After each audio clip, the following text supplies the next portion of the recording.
Chapter 4 এর মধ্যে এই টাইপের ম্যাথ হলো সবথেকে ইম্পর্টেন্ট একটা ম্যাথ, যে ভূমি থেকে কত উচ্চতায় গতিশক্তি বিভব শক্তির n গুণ। এই টাইপের কিন্তু ম্যাথ প্রতি বছর আসে এবং একটা সূত্র দিয়ে তুমি খুব সুন্দর মতো এমসিকিউ কিন্তু সলভ করে আসতে পারবা। এই একটা সূত্র, কারণ আমরা রিটেনে অনেক বড় করে ম্যাথটা করি, বাট এই একটা সূত্র যদি জানো, x ইকুয়াল h/n+1। এক্স কি?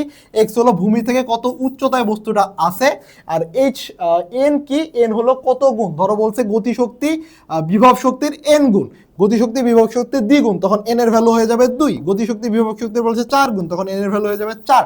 তো এই একটা সূত্র দিয়ে তুমি কিন্তু এমসিকিউ এ মাত্র 10 সেকেন্ডের মধ্যে ম্যাথটা সলভ করে আসতে পারবা। বাট যখন আমরা রিটেনে করি অনেক বড় করে করি এবং ওটা করতে মিনিমাম 4 মিনিট লাগবে।